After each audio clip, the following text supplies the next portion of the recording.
Maybe I'm crazy, but I have no conviction about my Super Bowl pick this year. Maybe I'm crazy, maybe I'm not. Welcome to the Maybe I'm Crazy podcast. I'm Joy Taylor. Ashley Ross joins us this week to talk all things Super Bowl and the NFL. It is Super Bowl week, a little bit different set than we were in last year on South Beach with my big bro on the Fox studio, Miami Beach City, which was incredible, but we wouldn't be there anyway. Actually, we only actually go to the Super Bowl when the network has it. But regardless, super hyped up for this game. I can't wait to see what happens. We'll talk to Ashley about that. We got the crazy gang here, Heller, Donnie, and T. Talk to T a little bit about the halftime festivities, what we think is going to happen. Obviously, we're dealing with the pandemic, so could things be a little bit different this year? We'll talk to her about that later, but let's get started with Ashley Ross. All right, very excited to have my friend Ashley Ross on the Maybe I'm Crazy podcast for Super Bowl week. Ash, I don't know if you can see, but I'm wearing my Davin Andy shirt. Oh, okay, so we know who you're going for.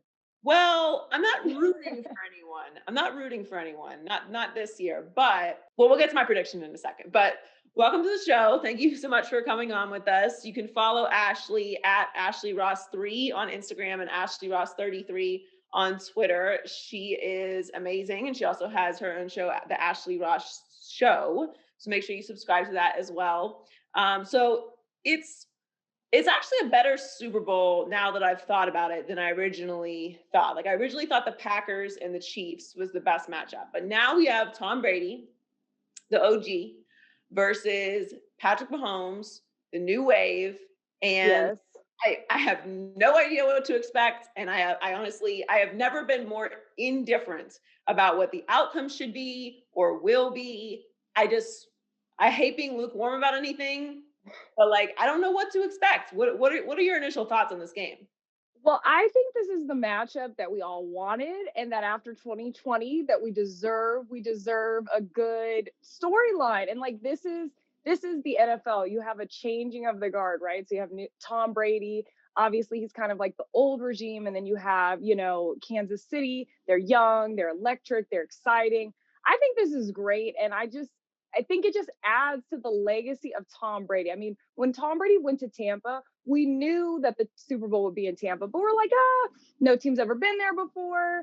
Tampa hasn't been that great in forever. This is such a long shot. And then all season, it wasn't like a smooth season. I mean, they had really good moments and they had some really bad moments, but this is what Tom Brady does. He makes everybody believe that they're a winner. I feel like if I spent 5 minutes with Tom Brady, I could go be an astronaut because he just instills that much confidence in you. So I'm so excited about this matchup, and I do love me some Andy Reid too. I think he'll get the visor situation correct. I don't think he'll really need to do that in Tampa, maybe the humidity a little bit, but I'm really fired up for it too. And you're right, there are a lot of great storylines to it.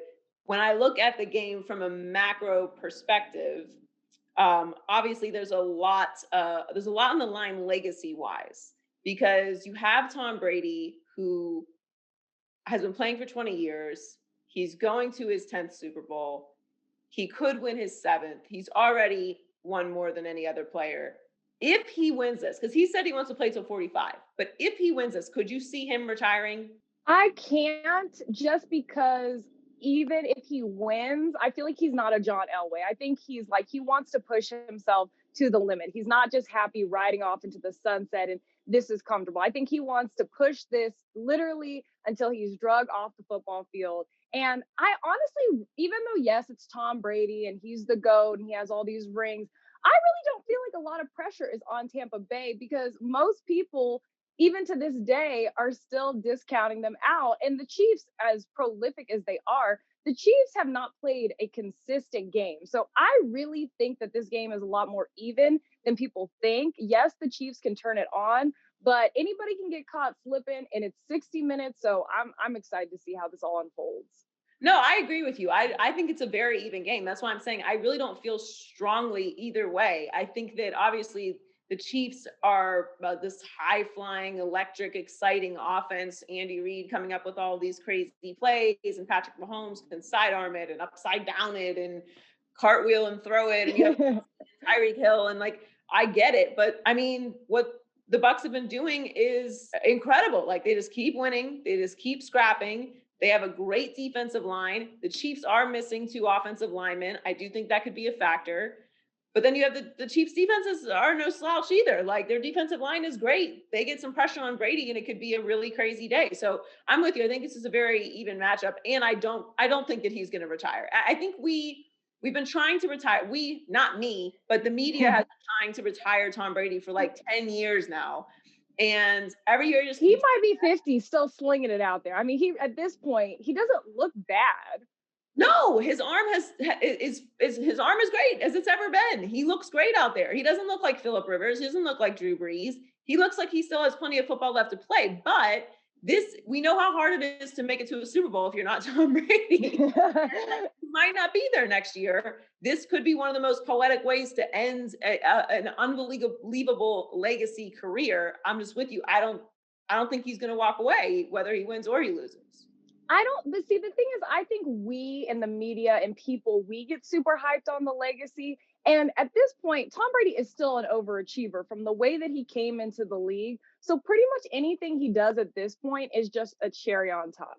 Like for us, people don't remember, Peyton Manning falling off. They remember Peyton Manning in his glory days. And I think the same is going to be about Tom Brady. Even if he drastically, I hope he doesn't, but in the next couple of years, say he has like a downtrod, people are going to remember the history and the legacy of what he's been. But to the game itself, like you said, I think these offenses get a lot of attention. What is interesting to me, and I actually really love a good defensive battle, I think that what is intriguing to me about Tampa is all season long, I have been coming into the season, I said, yes, I understand their offense has all these weapons and they got Gronk and, AB and all these other pieces.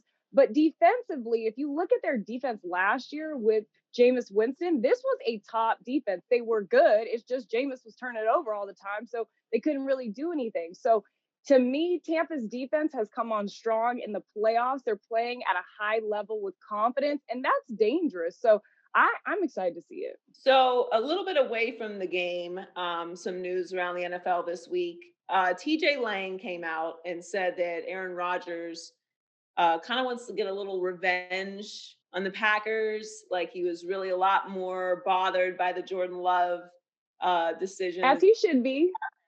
I agree. What do you think that Aaron Rodgers is wrong at all for what he said after the game? He's not sure if he's going to be here, which he obviously tried to clear up a little bit. But like, are you on Aaron Rodgers' side if there is a side to be picked in this Packers versus Aaron Rodgers situation? I am team Mr. Discount Double Check. Here's why. I mean, Aaron should have kind of known that this was a possibility just of the way that they treated Brett Favre. Now, I think they gave Brett Favre way more room and a lot more respect, but they have made it very clear. When somebody shows you who they are, believe them. So the Packers have made it very clear that they want to be in charge, they want to run the show, and that you are a player, and we don't really want you in a lot of these decisions, and we just want you to go out there and play. And I think with Aaron, he's looking at it like, I should have a way greater legacy than I have. Like him and Tom Brady are tied for NFC championships, and Tom Brady's only been in the NFC 1 year. So he's got to be looking at all this like, they draft this guy number 1. They didn't get me any other receiver help. They didn't get any pieces on defense. So I think he just said, look, I'm going to throw a little bit of shade out there, cause a little, these guys know what they're doing. They know when they put a soundbite out. So I agree. Make them sweat it out a little bit. I mean, I agree. I'm always almost always on the player's side, but in this situation, I certainly am. They never go all the way in. They're very conservative. And he deserves better than that. It's not that he doesn't have any pieces around him. Like, look, they've been in the NFC Championship game 2 years in a row, but also because they've been in the NFC Championship game 2 years in a row, be aggressive. Obviously what you're doing is not working. It's good, but it's not good enough. So I hated the Jordan Love pick, as I'm sure we've probably talked about before. So another situation that is full of drama and could get uglier is Deshaun Watson and the Houston Texans. Obviously, I'm 100% on Deshaun Watson's side. He's trying to escape this cult, and we need to help him. We need to help him get out of this cult, okay? There's some stuff going on down there. I don't like it. But what do you think about what's going on with Houston? Do you think he's going to end up being traded? Because they're saying they don't want to trade him. They're saying that, but shout out to Deshaun's agent because, and his agent represents like Mike Thomas and Jalen Ramsey. So he knows what he's doing out here. Yeah. So I think the thing that is really interesting about this situation is when they got him that contract, they put in a no trade clause, which basically means that they can't trade him to another team without him signing off, which is genius because it's not like, okay, you want to be traded and we're going to send you to, I would say the Jets, but obviously the Jets are on the table, but a team that's really not a desired destination, right? So he has to sign off wherever he goes. So to be honest, he holds all the power because I do think if it comes to it, will he play? But I think with Deshaun, what seems like was bothering him more than anything from all the rumblings was that they told him you're going to be included in personnel decisions. And then when these head coaching hires, which Eric Bieniemy, why he doesn't have a job, when I was thinking about this the other day, I said, how many times have the Patriot staff been in the Super Bowl and they've always had a job waiting for them when they come out? So it's not an excuse of, oh, we couldn't interview him in the postseason. New England staff is always in the postseason. So you can't give me that excuse. So I think it was a combination of the losing culture, the mismanagement. And he's like, look, I'm not going to waste my prime. As he shouldn't. And I agree with you. I also think that it's because Jack Easterby is there, like, running things secretly. Well, not even secretly anymore, but he has been kind of secretly running things through the owner, which is just a very weird situation. I don't think he'll end up there. I do think it's going to get a little bit uglier, though, because, I mean, Houston doesn't want to trade him as they shouldn't. They're going to try and exhaust everything that they can to keep him. But listen, sometimes you just reach a breaking point where you're like, look, you done lied to me too many times. Exactly. I'm over you. I don't believe nothing you say. In the words of Too Short, it's time to go. Yeah, it used to be cute. It used to work. You used to send me some flowers and, you know, a couple cute texts, and I would be like, all right, like maybe you didn't mean it. But you done lied too many times now. It's so done. What do you think, though? Because your team is in play, obviously, for these talks. I think it's kind of simmered down a little bit, but they said the Dolphins were somewhat in play. Would you like to see Watson go to the Dolphins? I would love Deshaun Watson to the Dolphins. I would love that. And listen, I like Tua. I don't love Tua, and I didn't love his rookie season, but I also didn't love the way they handled the rookie season. I thought he should have played from day one and see everything that you have with him, get him as much experience as possible. And they kept bouncing back and forth with Ryan Fitzpatrick, and I think it not only hurt his development, it could have hurt his confidence, but also where did that get you? You didn't make the playoffs. Ryan Fitzpatrick is not the quarterback of the future, and now you really don't know what you have in Tua. So do you make an aggressive move to go get Deshaun Watson and trade and give them the number? Well, because they're there. I mean, they have a defense. They have special, like they're right there. That's the reason why strike now. Like these Super Bowl windows are not open for long. They need to get on the Rams. The Rams are like, look, sell the house, sell the car, sell the baby. I love the way the Rams do business. I always have. Since Sean McVay has gotten there, they've been nothing but aggressive. They spend money like it's going out of style. And look, they made it to the Super Bowl. So you can say what you want about that Jared Goff contract and all the money that they spent, but they went to the Super Bowl. And if your team hasn't been in the Super Bowl in the last 4 years, I don't really want to hear from you because there's multiple ways you can get there. Now, look, clearly they started to struggle, which is why they made the move to Matthew Stafford, which I'm just, again, like I hate not having a really strong opinion, but I like Stafford, though. I've heard so much about how talented Stafford is. Certainly, Detroit Lion fans were obsessed. Sorry, Donnie. Donnie is our producer. And is a Lions fan.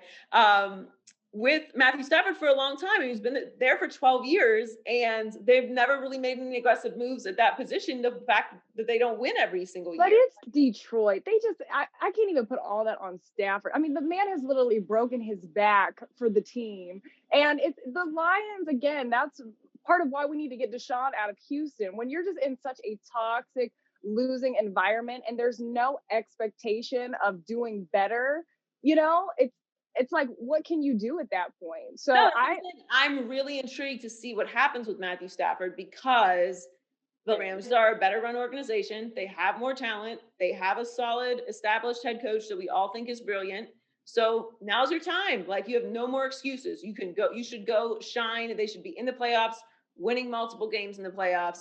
Otherwise, we have been duped. Okay. Like that's how I feel about Matthew Stafford. Like I'll give you the Lions pass for this year, and I need to see what you're gonna do in LA. Okay, so back to the Super Bowl before I let you go. I don't know, have you given your prediction for the Super Bowl yet? Yes, I'm going all in. I've been all in on Tom the GOAT Brady. I feel like these are his moments. He loves to be counted out. He loves to be underestimated. And Tampa really has no business being as good as they are right now. But that is solely because of the air and the confidence of Tom Brady. And I understand Patrick Mahomes and company, they try to back-to-back Drake, run it back tour, but they could be the dynasty next year. It's going to be like Golden State when they lost to Cleveland that one year. It's just going to be a little bump on the resume. They'll still be the greatest team probably that we've seen in maybe ever. But right now, it's Tampa Bay at home making even more history. What about you? I'm going to give my prediction later in the podcast. Okay. But I don't know. I'm so excited for this game. Again, I really don't know what to expect. I think I'm gonna lean the way that I'm gonna lean when I get my prediction later. But I hear you. These are Tom Brady's moments. This is what he does. He's the GOAT. He's the greatest. He's wild. It's crazy that he's in this game though, for real. Like 43, and looking good. Not looking like a struggling 43. Listen, that sun will do you good. Okay. The sun and being appreciated. He got some appreciation finally. He was in, a relationship that, they didn't value him. They didn't see all he was bringing to the table. Now he's getting roses. He's getting cookies. He's getting foot rubs. Like he is living his best life. He's glowing. He is. And he got Giselle, so that helps too. I'm having some good skincare products lying around the house. Thank you so much, Ashley. It was so good to see you. So good to talk to you. Make sure you follow her on social media at AshleyRoss3 on Instagram, at AshleyRoss33 on Twitter, and check out her show, the Ashley Ross Show. She is my sis. I appreciate you. Enjoy the game this weekend, and we'll talk soon. Love you, Joy. Thanks, you guys. Love you too. With it. With it. What? With it. We about to turn up in this bitch. Hella. It's Super Bowl week. That's me. That's the first one. It's the last football game of the year. I know, it's sad. Or the season, I guess. Yeah, I know, right? For us in the biz, relief, isn't it? Kind of a grind. A little bit. Like when you're like a local fan, you'll watch like your team and then like maybe like a game or two more, but we have to watch every single game. All of them. It's a blessing, but like by the end of the year, you're like, I think I'd like a brunch Sunday. And then you get to brunch Sunday and I'm like, literally this Sunday, I was so sad. I'm like, I have nothing to do today. Like I just want to watch football. So I'm sad, but it is going to be a great Super Bowl. It's an unbelievable matchup with unbelievable storylines. So what am I winning or quitting today? Let's hit it. The grass isn't always greener. Okay, so like you said, this Super Bowl is a doozy. You've got Tom Brady, the GOAT, now draped in pewter and red. He squares off with the young bull, Patrick Mahomes. The past, the present, the future all collide in a matchup for the ages, or, as one of my best friends texted to the group thread after the NFC Championship, why do I watch football? Just to see Tom Brady win? Joy, Tom Brady is going to win his 7th Super Bowl Sunday. Wit it or quit it. Quit it. I am going with the Chiefs. I am going with the Chiefs to win 38-34. Very high scoring shootout of a game. I think it's going to be exhilarating, but in the end, I think Andy Reid and the young bull, Patrick Mahomes, will get their 2nd Super Bowl in a row. Shout out to Andy Reid. There we go. What's up, Andy? Actually, shout out Mina Kimes. This is her artwork, and she's killing it. She's really good. Job with watercolor, and she put this on this shirt, and this shirt raised money for a local food bank in Kansas City. Damn, Mina. It's a pretty awesome shirt, but it also represents Andy Reid, who knows who I am, which I think it's pretty cool. There's always like moments in your like broadcasting life where something will happen, like, wow, that's pretty cool. Like Andy Reid said my name on the herd today, and I was like, holy shit, Andy Reid knows who I am. Like that's kind of. He was like, recap it for us. He was like, "Hey, Joy," or like what? Well, I know, like he mentioned my brother, and then when we were getting, like, when he was signing off, he was like, by the way, you look beautiful, and like you deserve like a special place in heaven for dealing with Colin every day, which I think is kind of like, obviously he's joking, like Colin is great to work with, but What a gentleman, Andy. I mean, amazing. So like, if I wasn't already rooting, I'm not rooting actually, but if I wasn't already loving Andy Reid, he just added to it. I'm not rooting actually, and here's why. So obviously, I have to make a pick. Like, we all have to pick. We do. We all, this person's gonna win. This person's gonna win. I have no conviction in my pick whatsoever. I just have to pick. So I'm gonna go with Patrick Mahomes and the Chiefs to win and cover. That has to do with the fact that a lot of the sharps are betting big on the Chiefs, and a lot of the public money is going on the Bucks. So I'm going to put my money where the professionals put it. So that said, if Tom Brady wins his 7th Super Bowl, I'm going to be thrilled for him. I'm not going to be upset. Wow. Because I have no conviction in this pick anyway. I really feel like it's a toss-up game. We've come so far, Joy. We have accepted Tom Brady's greatness. Oh, I accepted That's big of you. Greatness years ago. Years big ago. of you. After I remember. he had the comeback in Houston against Atlanta, I accepted it. So I've lived in this existence for quite some time now. It's a wonderful space. It's so better. It's definitely better to live in a space where you accept that Tom Brady is great instead of hating him. I lived in both because obviously as a Dolphins fan and Steelers fan, like Tom Brady's been ruining my life for 2 decades. But once I just accepted the reality that Tom Brady is the greatest, everything has just been easier. And so I will not be upset if he wins his 7th Super Bowl because he's already the GOAT. So like, it doesn't matter. Like, it's already almost unattainable. And I say that it's almost unattainable for somebody to pass him as the GOAT because I do think narratives matter. And Patrick Mahomes, if he continues to say he wins this Super Bowl Sunday, right? So he's won 2 in a row. Say, for example, he is Super Bowl MVP too, just to add a little 2 of those. To add a little spice to the sauce. Of course. Okay. Then they run it back again and win 2 straight Super Bowls. A 3-peat? Like the Lakers? And he will have beaten Tom Brady here to do that. That will open up a slight page in the book of, is it possible for Tom Brady to be passed, even with the 10 Super Bowl appearances and the 6 rings? Like that will open the door. I don't know that anyone will ever get to 6 rings as a quarterback. It's incredibly difficult to do. What happened in New England is an outlier. It was 2 decades of excellence. It was unheard of what happened.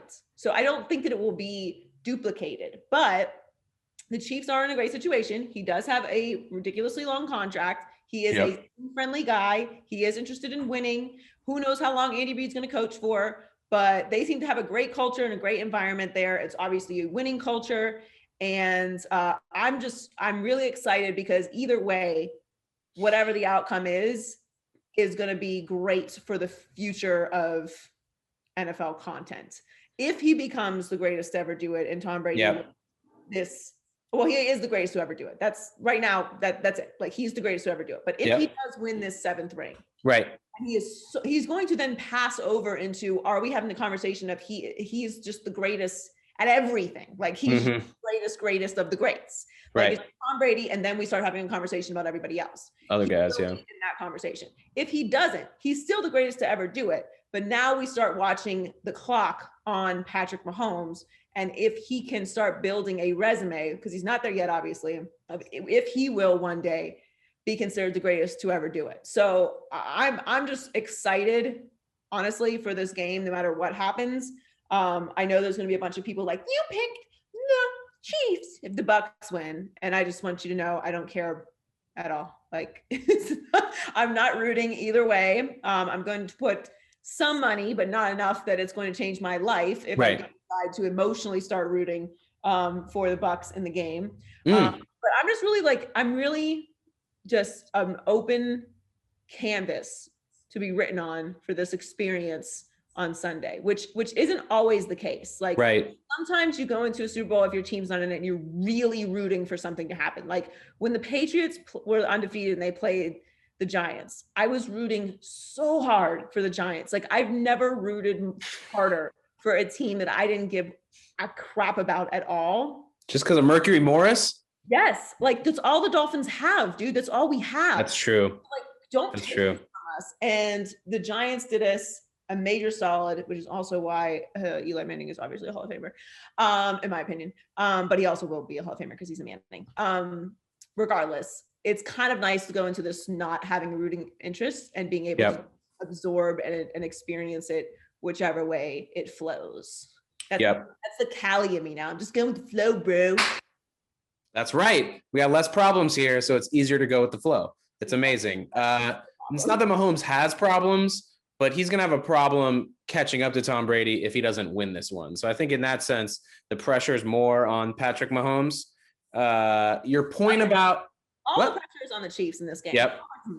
It's not a lot of pressure because everyone feels like they will be able to get back here again. But if there is any pressure, it's on the Buccaneers are not supposed to be here. Tom Brady's not supposed to be here. So no, the pressure is definitely on the Chiefs. Do you see this flag over here? This towel? That's from the last Super Bowl that the Niners were in. We thought we were going to get back to it as well. We also thought we were going to get back to it after the Kaepernick Super Bowl. Oops a daisy. I would make sure every opportunity you have to win a Super Bowl counts. Your point about the three-peat, I think, is really interesting because even if Mahomes wins, it's 6-2, right? That's not a very good matchup. So Mahomes has to start doing other stuff, one of a kind, unique, amazing things. And I think the three-peat would be a great way to do that. Two gets you in the conversation. 3 gets you at the table. And now we're really talking. I think realistically, your score and prediction is more correct. But I, while sitting here without a prediction at all, came up with possibly the trolliest prediction I could come up with. Are you ready for it? Yeah. Okay. So I'm taking the Bucs 43-25 because that's Tom Brady's age to Patrick Mahomes' age. What's up? 43-25, Tampa Bay Buccaneers, fire the cannons. So the Bucs just gonna blow out the Chiefs now? No, it's gonna be one of the Chiefs won by 11 or 13 against the Niners last year when they were trailing all game. I'm not saying that's gonna happen exactly like that, but I think it'll be a pick six, a desperation, a couple that runs it up at the end. Yeah, tight, right? How you feel about that troll? No, I'm gonna disagree, but okay. We'll see. All right. Okay, so Blockbuster, the video store, has faded into a distant memory. However, we still use the phrase blockbuster to describe monumental trades in sports. Jared Goff and picks for Matthew Stafford is the most recent blockbuster trade in the NFL. And to me, it seems like everyone is happy with the outcome, except for maybe one party, Joy. Jared Goff is the only loser in the Rams-Lions trade. Wit it or quit it. As of right now, yeah. Damn, Jared, he had his backyard here. I saw on like Peyton's Places or something, or like a feature we did. His backyard here has a golf hole in it. That is my personal dream. So he's going to have to leave that to go to bite off kneecaps in Detroit. That sucks. Yeah, it's sorry again. Donnie is our resident. Oh yeah, sorry. I forget sometimes that I got to peel back a little bit, but it's tough. It's impossible to be on the Goff side of this trade, right? I mean, you got to have guts to be like, the Rams are wrong and Jared Goff is going to go to the Lions and take them to the top. Like that would be, I mean, I hope he does, because that would be amazing. I hope he does. Jared Goff is a wonderful young man, and he is actually a good quarterback. Go Bears. He was just playing in a Super Bowl, albeit with Sean McVay, who is a legitimate coach, and I don't know what Dan Campbell is other than a carnivore. So I definitely want to see what he does there, but I don't have great anticipation of wonderful things for Jared Goff. So that's why I'm saying, like, I'm not willing, call me a punk, but I'm not willing to put my reputation on the line to have the hot take that Jared Goff is going to work in Detroit. Because like, again, no offense, Donnie, nothing works in Detroit. However, gave us Donnie though. We got to see what Matthew Stafford's going to do here, because I don't know. We've been hearing for a very long time how amazing Matthew Stafford is. Got that cannon, boy. Got that cannon. He's got this arm. He's very cerebral. Okay, but you have no wins. He really doesn't. He really doesn't. It's not like in 12 years you never had anybody. So I don't know. Like I'm really looking forward, again, similar to the Super Bowl, to just seeing what happens with Matthew Stafford and the Rams. Do I think it's going to work? Yeah, I do think it's going to work. Sean McVay is an incredible coach. They have an unbelievable defense. They have weapons. They have Cam Akers. They were competitive with Jared Goff with one thumb. I mean, yeah, with one thumb. That's what he heard. So yeah, I mean, I think it'll work, but man, if it doesn't work, I ask on Matthew Stafford, because you were with the Lions, and that's why we're giving you this grace that you haven't gone over the next hump. Now you've got Sean McVay, you've got a defense, you've got weapons. I don't want to hear it. Like, now you got to go out there and win. Like, it's on you, bro. And I think he's ready for the challenge. I think he's excited about it, obviously. And he's leaving Detroit to go to LA, which is a different environment, obviously. Especially right now, since it's like a frozen tundra in the entire Northeast. Mm-hmm.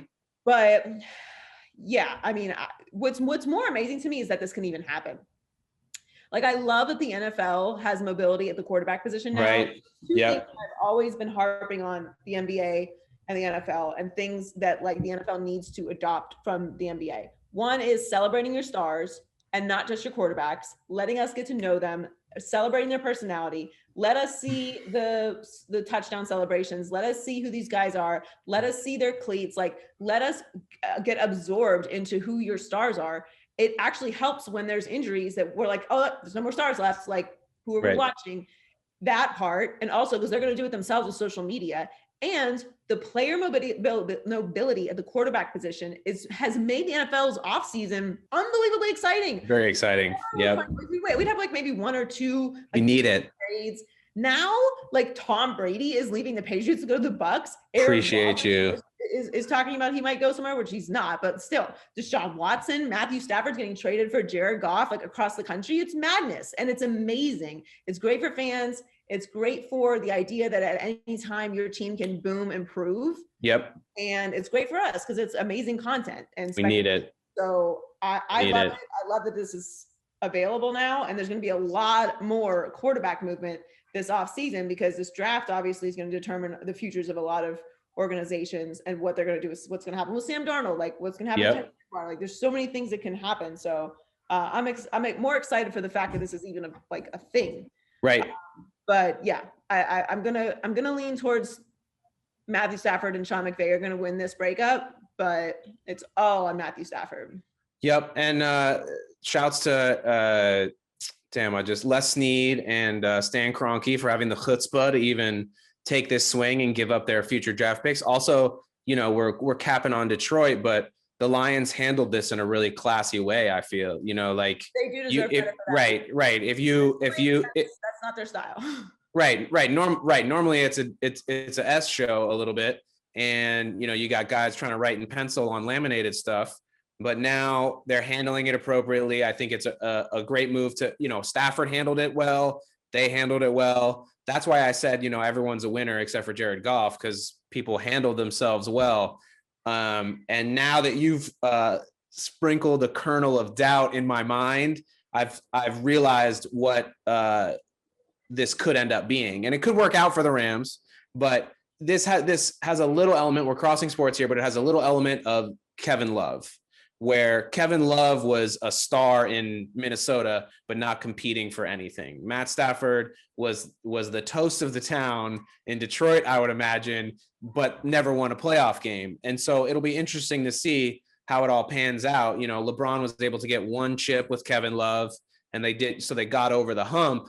But I don't know if Kevin Love was ever reached his same level of greatness in terms of just his individual production. So I think it'll be interesting to see how they balance all of that. And then if you want to go deeper, I mean, Jared Goff is basically Andrew Wiggins. So I think it's perfect. Oh my God. The Lions better hope not. But yeah, I mean, you're right about that. The Lions do deserve, for a pretty dysfunctional organization that's really bad with their former players, they did a nice job with this. You're definitely right about that. They deserve credit for that. Right. You kept Barry Sanders from ever winning anything, but at least you let Matt Stafford walk in a respectful way. Thank you. I mean, it's all about growth, Heller. For real. What's up, Donnie? What's going on high key, low key? What's up? All right, high key. 'Tis the season for introductory press conferences.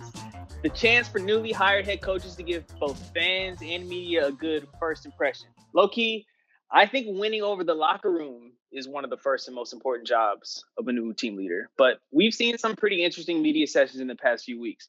Joy, how important is winning over the media in that opening press conference? It's very important. It's very important. It's not everything, but it's something. You don't have to be spectacular. You don't have to be out here giving life-changing speeches, but you do have to get through explaining what your concept is for the future of the organization without going into this, I don't even know what to call it. Like, what happened in the Nick Sirianni press conference was a disaster. It was a disaster. The Dan Campbell press conference was not great. That's just all you can, like, these are facts. This is not my opinion. Like, the idea that there was some pushback towards me and other people who were critical of Nick Sirianni that, like, he has a stutter. He doesn't have a stutter. So please stop. Like, he does not have a stutter, A. Yeah, that's not what I heard. That he was like nervous, so he deserves some grace. Excuse me? If I say one word wrong, if I pronounce someone's name wrong one time, I have 350 of you minions in my mentions telling me all about how I can't do my job. Now, I talk for a living, but guess what? As a head coach, so do you. You have press conferences and media sessions every week. You talk after every game. You talk before the game. You talk during the week, during practice. Not to mention the fact that you have to talk to a room full of grown men millionaires who want to know what the direction of the team is and what their job is. Now, It's maybe one of the main things you do in that situation, but to me, like, how you present to the media is important, especially in Philadelphia. Like, I don't know how the media reacts in Detroit, but we're still going to talk about it because you're a new head coach and we're on national shows and we're talking about it. So yes, it absolutely matters. It doesn't mean that you're going to be a bad head coach, but it certainly means that you're not going to be very good with the media. And guess what? That kind of matters, because if you start to lose, which let's be honest, Philadelphia is not going to be good this year. I'm sorry to be the bearer of bad news, but they hired someone who is going to do whatever Howie Roseman says. Howie Roseman is going to be in charge of personnel. Nick Sirianni is going to be in charge of game day roster, whatever that means. This is not a good situation. So look, I'm sorry I have no empathy for someone being nervous speaking in front of a Zoom camera when you're the head coach of the Philadelphia Eagles. You just replaced a Super Bowl winning head coach. You don't need to come out there and wow me with your words, but you do need to be able to stand there in front of the camera and tell us what you're going to do with this organization. Right. Be functional. Here, I didn't even want to do this, but since y'all want to come at me, go there. Why don't we go there? Do If Eric Bieniemy had gotten this job and had gone up there and not been able to talk to the media in the way that Nick Sirianni did, there would be about how affirmative action and the Rooney Rule are useless, and they just push candidates who are not ready to be head coaches into the spotlight. And tell them, Joy. Miss me with it. This is the NFL. This is a big grown man league, and you have to get up there and you have to talk every single week. So don't tell me it's not part of the head coach's job to talk. It absolutely is. Yeah. You don't have to be a poet, but you got to be able to tell us what you're about to do with this organization. So miss me with it, as far as I'm concerned. I can't add anything else. That you pretty much covered it. All right, high key, as it currently sits, Bradley Beal is the NBA scoring leader, while his team has a nice, comfy spot at the bottom of the league standings. Low-key, the first half of Sunday's game against the Nets saw Beal play some of the most disinterested basketball ever. But despite signs pointing to him wanting to be out of DC, Beal and Washington seem to be intent on sticking to making it work. They're trying to work it out. Joy, what's going on with Beal and the Wizards? What's going on is he wants to stay there. He's being very vocal that he doesn't want to be traded. He wants to stay with the Wizards. Yeah. And he actually said he doesn't understand or doesn't appreciate people wanting him to leave the Wizards. And what I'm starting to think is that maybe we are putting our aspirations and expectations of Bradley Beal onto him. And those aren't really his goals. Like, everyone doesn't want to be LeBron. Everyone doesn't want to be KD. And that's fine. Like, maybe you just want to be a great player for one organization and give them all you got. And if you win, great. And if you don't, you left it all out on the court and you were a great player for an organization. I can't call the Wizards a great organization, so I'll just call Bradley Beal. Good. But here's my issue. You also have to keep in perspective when you do things like this, what your business is and how people win at your very competitive business. And how people win in the NBA is they have multiple stars on their team.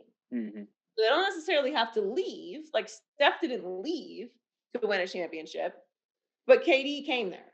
Right. Okay. Dwayne Wade didn't have to leave to win another championship. Okay. Or his first one. Shaq came there. Right. Yeah. Yeah. So how the business works matters as well. So you can be a great player, but you can't then have these conversations about like, well, your ultimate goal is like to win. No, your ultimate goal is to be great, but your ultimate goal can't be to win if you are absolutely uninterested in leaving a dysfunctional, losing organization, because that's how this business works. Right. Like you can stay local forever and be the best local broadcaster, but you can't ever say you were the best broadcaster in the country because you never went to the next level. There's nothing wrong with that, but there's levels to this. Mm-hmm. So that's how it works. You got to have a star. There's a reason LeBron James has won the way that he's won, because he's not afraid to lose. He's not afraid to take the heat for moving, which comes with it. Yeah. There's great expectations. And maybe that's not what Bradley Beal wants. That doesn't make him not a great player. It doesn't make him any less fun to watch. But it does mean that your aspirations are lower than what the standard is for ultimate winners, because that's how the business works. That's what has to happen to win a championship in this league. So unless he gets 1 or 2 stars, to come to the Wizards, this is what we're gonna get. You have a stronghold on the worst record in the East. Tight. 4 games they won. So you can't have it both ways. Yeah. All right. High key. 2020 was the year of the Karen.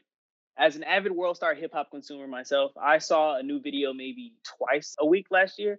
Low key, last night a Karen met a king courtside at a Hawks game, and it was so satisfying seeing that chin mask wearing lady get kicked out of the game. Joy, did you enjoy that ejection as much as I did? Because I enjoyed it like a whole bunch. I did enjoy it, but I also think the whole situation is so wild. Yeah. Like I gave my thoughts on it on the Herd earlier, and so there's not too much for me to add to it if you haven't seen it on my social media, because it really was some of my more poetic work. But I just want to say, like, people, for anyone who's on the other side of this, because like obviously most people are obviously on the Bron side. Mm-hmm. It's quite an accomplishment to get kicked out of a game during a pandemic when most arenas don't even have fans. Yeah. You're not even supposed to be there. You're not even supposed to be there. Okay, most fans are not there. So you have the privilege, which whatever, like you have money, so you're there. I'm not mad about that. But like to behave the way that you did, and then to go on social media afterwards and try and tell us about like how tough you are. Yeah. We don't believe you. We do not believe you. Okay. Nobody believes you. And the reason we don't believe you is because of this. If you've been in a fight before, or if you've had an altercation, okay, where it has become physical, you know what you can and cannot do. So let's just put it this way. If your parents used to spank you as a child, okay, and I'm really talking about like spanking here, okay? I'm not talking about anything crazy. Yeah. And you have an understanding that like your parents might put their hands on you if you misbehave.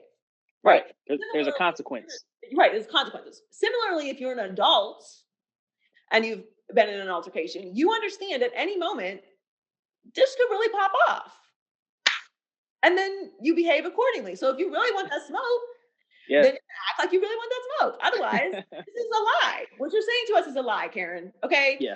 And we know it's a lie because you are not going to up LeBron James, who is 6'9", 250 pounds. So why don't you just calm down with all this yippity yap? Okay. You got kicked out the game. Bye, Felicia.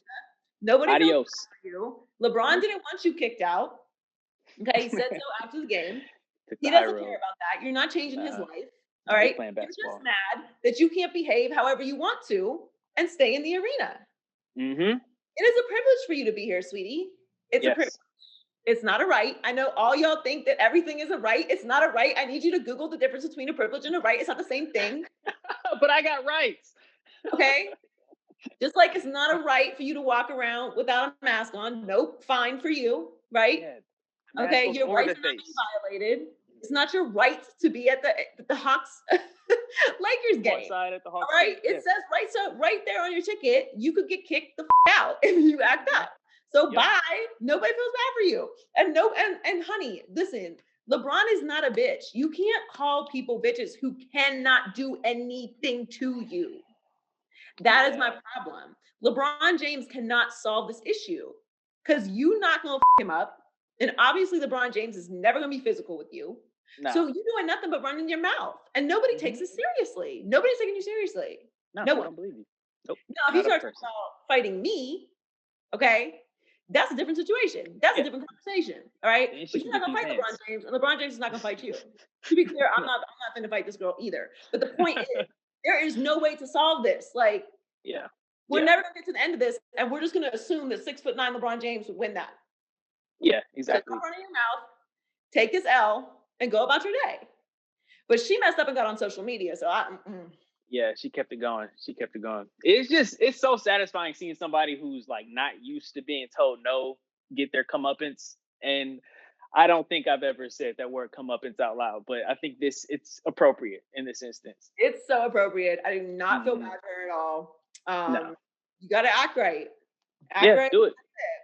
LeBron James is not threatening you. LeBron James is not going to put hands on your husband. So just come on now. What the hell do people be talking about? I can't. Sometimes I just wonder, like, what are you talking about? Just in her own world of privilege. Oh, I wonder what that's like. I don't want to know. I don't ever want to behave that way. It's embarrassing. All right. High key, after once again losing in the NFC Championship game, Aaron Rodgers seemed unsure about his future with the Chiefs packing franchise he quarterbacks for. Low key, despite the organization and Rodgers downplaying tensions, will Aaron Rodgers be suiting up for Green Bay next season? Yes. Aaron Rodgers isn't going anywhere. No. Aaron Rodgers is trying to force the hands of the Green Bay Packers to be more aggressive, to go out, get some free agents, signs, draft some pieces that they actually need, not trading up into the first round to get a quarterback when Aaron Rodgers is about to have an MVP season. Yeah. Help that man out. Help him out. That's all he's saying. He sees Tom Brady with Gronkowski, Antonio Brown. He's got Chris Godwin. He's got Mike Evans. And not that Aaron Rodgers doesn't have pieces around him, because he definitely does. But they are aggressive. They were aggressive. They went and got Tom Brady. They went and got Antonio Brown. They brought Gronk in. They were aggressive, and it's paid off. The Rams, aggressive. Yep. You got to be aggressive. Aggressive. Moving, shaking, deals, deal making, bringing in the peoples. They're doing things. Like, the Packers are just sitting there being conservative, saving their pennies, and it's not paying off. You know what I'm saying? Yeah. So, like, they have some talent. They have some key pieces. They need more. It's very obvious. And Aaron Rodgers wants to just kind of lean in on them a little bit and put the pressure on them to do that, as he should, because you're talking about his legacy. He wants to win, and he's a winner. Like, you can't blame him for them not getting over it. Like, obviously he wasn't spectacular in that NFC Championship game, but it wasn't his fault. Like, you can't blame it on him. So certainly because they took it out of his hands in the biggest moment. So I'm with him. He's going to be there next year, but I could see him forcing them to give him a bigger contract. Like, you're going to pay me if I'm going to stay here and deal with this nonsense. Or him, over the next couple of years, making things very uncomfortable and maybe departing at that point. But I think for next year, he will definitely be there. All right. We'll see. Hey, T, what's going on in the Culture Report this week? Hey, Joy. So happy Black History Month. For the record, we celebrate all year long. February is just our anniversary. So this month, I am just celebrating Black excellence and recognizing and appreciating how far we've come. So I bought this book, The Autobiography of Malcolm X. So I'm going to be reading that. Obviously, I always shop Black owned. I'm just going to continue to do that and just be posted all month Black History Month is super important. If you are white and you're listening to this and you're confused as to why there is a Black History Month, Emmanuel Acho, our colleague at FS1, has a very educational video. I'm not being sarcastic. You should go watch it if you're confused. If you're saying that, then you have other issues to begin with. But it is a good explanation for you as to why there is a Black History Month. But yes, we celebrate all year round. We sure do. And we actually kicked off Black History Month real nicely. Stacey Abrams got a nomination for the Nobel Peace Prize.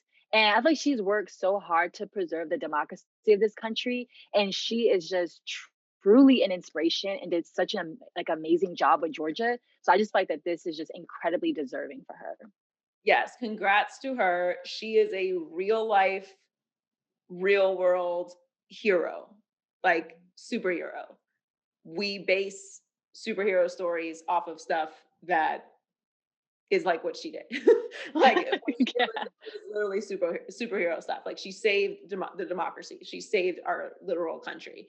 Whatever you think, whether you're a Democrat or a Republican, at the end of the day, our democracy is still in place because of the efforts of people like Stacey Abrams, and really not many more, because she was really the forefront of it and did an unbelievable job, and literally like 10 toes down in the community, doing what's right, and literally like saved our country. So she's very deserving of it, and we will look back on her in history very kindly. For sure. Yeah, she's done amazing, amazing things. So there has been a special addition to the Super Bowl pregame show that I'm really excited about. So Amanda Gorman, the beautiful queen that delivered the powerful poem at the inauguration, will now be at the Super Bowl. And I mean, enjoy, she was the youngest poet to speak at the inauguration, and now she'll become the first poet ever to perform at the Super Bowl, which is amazing. And she's honoring three people who demonstrated heroic behavior. So the poem is going to be about them. And I'm just here for this. And I just really believe that this is a smart move on the NFL for sure. Yeah, I love this. She obviously did an unbelievable, historic job at the inauguration. But also, many people may not know this, but my brother's foundation actually has a program called the Blue Apple Poetry Program that is run by Omari Hardwick of Power fame. He is a poet, and they do an amazing job setting up programs throughout South Florida and throughout the state of Florida for young poets, basically an after school program that helps with their writing. It's really like encouraging and empowering for young people. They do huge poetry slams like across the state and across the country. So I've been pretty familiar with like really powerful poetry and like young people being very involved in this for a long time. So I love this. Like this is something that young people can see, aspire to. The fact that they're able to go and perform like this and use their writing to tell stories and make an impact is amazing. So I'm so happy that the NFL is doing this, and I'm happy for her because she's a rising star. You know, she is the next Maya Angelou. You know, there's so many that you hearken her to, but she's definitely establishing her own path and her own style, but she has the ability to have some great impact on history, and she's already doing it at a very young age. Absolutely. I mean, I didn't even know that she wrote a couple books. She got signed to a modeling agency. I mean, this girl, and she's only 22, so she got great things coming. So yeah. I love it. More inspirational people like that around. I love it. So the Super Bowl performances are obviously something we look forward to every year. And even the pandemic, I was worried that it may look a little different, but I saw that we're still gonna get a live performance like at the actual stadium. And I know that Miley Cyrus will perform. There's gonna be a national anthem duet with Aaron Church and Jasmine Sullivan. And then her, who I absolutely adore and love, is singing America the Beautiful. Now the Weeknd, I mean, like he has all these hits. So I feel like he can carry the 13-minute halftime show by himself. But I'm sure he'll have guest appearances, which I'll love either way. But I just don't know who he'll bring out. I mean, when people ask me, I'm just like, I don't know, Beyonce. Like, I haven't seen her in a while, but I think Beyonce is done with the Super Bowl for a little while. Yeah, I don't know, because it's in Tampa, so it's not like we are expecting some Tampa native performers. I do think that he has to have some cameos. Like there's always some cameos. So I can't even think off the top of my head, like what is the biggest weekend duet, like, or collab? I guess that's what the kids aren't calling it the duet anymore. I'm like trying to see like who else, like who's been on songs with him that could possibly come out. I mean, I was thinking Kendrick Lamar, and I know that Kendrick, the Weeknd have a song, "Pray for Me." So I mean, we I could don't know. obviously get Ariana Grande as a possibility. Drake, Drake, yeah. Kendrick Lamar would be amazing. Let's see, who else? Daft Punk. Could see some Daft Punk. Travis Scott, SZA, Calvin Harris. There are some out there. Juicy J, Ty Dolla $ign. There's Lana Del Rey. Ooh. Yeah, there's some possibilities out there. I do think it is going to be a great halftime show. I am not like as prickly about the halftime show as most people are because I think it's supposed to be for as many people as possible. Like it's a very huge audience. But I did think the Atlanta one was terrible. Like it was not Atlanta. That's not what we asked for. Last year's was amazing. Like J-Lo and Shakira were unbelievable. They were amazing. Incredible. J-Lo got everyone upset. Half of the planet wanted to act like they didn't have butts, which I always find to be very fun. Like, oh, you don't have a butt? This is offensive to you? You don't have a butt? This is so interesting. How have you been living your whole life without a butt? It's wild. But I have high expectations, and I think that they're going to do a good job because Weeknd obviously is a great performer and has hits. So I'm looking forward to it. Yeah, when you mentioned Travis Scott, I wouldn't mind seeing Travis Scott there too because he's such a great performer. Yeah. So now there won't be any stage diving going on this time. But, right. But I do think it is going to be a good performance. Yeah, same. Thanks so much for joining us this week, guys. Stay safe, wear a mask, be kind to each other, avoid courtside Karens. Enjoy the Super Bowl this weekend. Make sure you subscribe, and you can listen to the podcast on any podcast platform: Apple Podcasts, iHeartMedia, Spotify, and SoundCloud. Of course, subscribe on YouTube. Follow us on social media at Maybe I'm Crazy Pod. Myself at Joy Taylor Talks. Enjoy the Super Bowl. Maybe I'm crazy, maybe I'm not.